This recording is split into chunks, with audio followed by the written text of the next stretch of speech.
In today's video, we're diving into the subtle language and behaviors that can indicate underlying attitudes in the workplace. It's fascinating how certain phrases and actions can reveal much about a person's mindset, especially in diverse environments. As I've spent years in various workplace settings, I've noticed that some words carry a weight that reflects deeper societal issues, even if they aren't overtly racist. For example, you might hear casual comments or jokes that, while seemingly harmless, actually perpetuate stereotypes. It's important to recognize these patterns because they help us understand who we can trust and who might hold biases. I call this awareness a code of protection.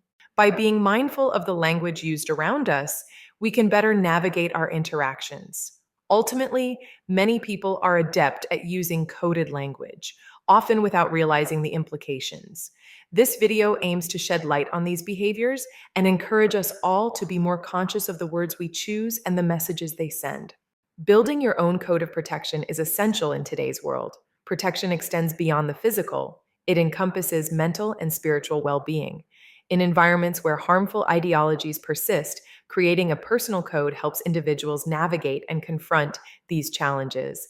Recognizing coded language is crucial. Phrases that once targeted marginalized communities have evolved but still carry the same oppressive spirit. Words like terrorist or agitator may replace older slurs, but they serve the same purpose: to silence dissent and maintain control over those who dare to speak out against injustice. It's important to stay vigilant and aware of the patterns that emerge in our interactions. When systems prioritize labeling victims over safeguarding lives, that's a clear sign of a toxic environment. Similarly, if empathy is dismissed as extremism, it's time to reevaluate the dynamics at play. Establishing a personal code involves understanding the history behind certain terms and recognizing how they've been weaponized. This awareness empowers individuals to reject gaslighting and remain steadfast in their beliefs. Lastly, setting boundaries is vital. You don't owe explanations to those unwilling to understand your humanity. Building your own code of protection not only safeguards you, but also contributes to a broader movement against dehumanization.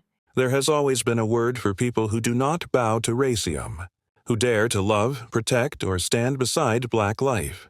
Yesterday, it might have been screamed as knitter lover. Today, it is muttered as traitor, problem, radical, terriblest, or those people, when someone refuses to participate in hate. That word is not just sound, it is a signal that says, you cross the line we drew around who deserves to live, to breathe, to speak, to drive down their own street without dying under "we allow" weapons. How it hides today. The old slur does not always come with hard consonants and spit at the end of it anymore. It comes dressed in professional language, legal language, church language, patriotic language. It shows up as domestic terriblest, stamped on a dead person, S-name before the facts are even checked, while video and experts challenge that story. Threat, danger, suspect, illegal, or professional agitator attached to people whose real crime is existing, while Black, immigrant, Muslim, poor, outspoken, or simply not submissive, un-American, divisive, race baiter, or identity politics thrown at anyone who dares to name injustice and ask, why is our blood always on the ground? This is the same spirit that once wrote Nidor Clover in Blood and Pencil. Now it writes terriblest, gang member, or bad apple into headlines and press releases to justify why some lives are disposable. Recognizing the code. If you want to recognize this spirit without waiting for the slur, listen for patterns, not just words you hear in any type of relationship like neighbors, coworkers, families, friends, business partners, healthcare workers. At training time, a system moves faster to label a victim than to protect a life. That is code. Anytime someone is more offended by the word racist than by the violence racism produces, that is code. Anytime solidarity is treated as betrayal and empathy is treated as extremism, that is code. This code does not care if it is wearing a badge, a robe, a cross, a flag, a stethoscope, or a tailored suit. It only cares about one thing: punishing anyone who refuses to play along with dehumanization. Building your own code of protection. Protection is not just about body, it is about mind, spirit, and alignment. In a world where hateful thinking still hides in policy, in comment sections, in boardrooms and break rooms, protection looks like a personal code. Code of awareness.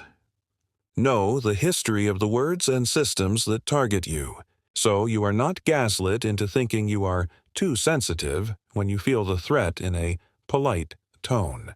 Learn the patterns of how victims are blamed, and how labels like terriblest or thug are used to cover certain violence.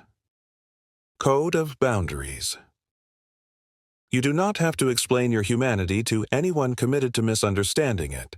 You are allowed to disengage, block, walk away, or say, "This conversation is over." Choose where you spend your energy. Protect your mental health, your sleep, your peace, because constant exposure to racism and hootie can damage the mind and body. Code of solidarity. Stand with those targeted, even if you do not share their race, religion, or passport, because the same spirit that hates them will turn on you the moment you refuse to cheer. When it is safe, witness and intervene. Look the person in danger in the eyes.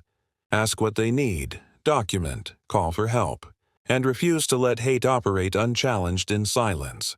Code of voice.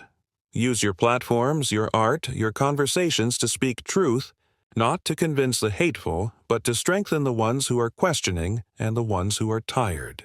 Tell the stories fully, say their names, name the pattern, connect the dots, so history cannot be rewritten to make the abuser the hero and the victim the villain.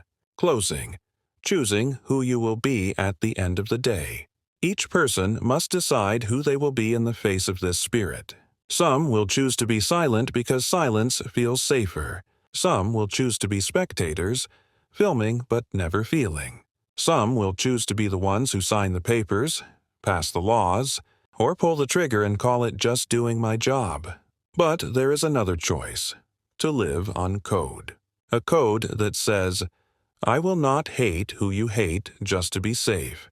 I will not fear who you fear just to belong. And I will not dehumanize who you dehumanize just to survive. That choice will cost something.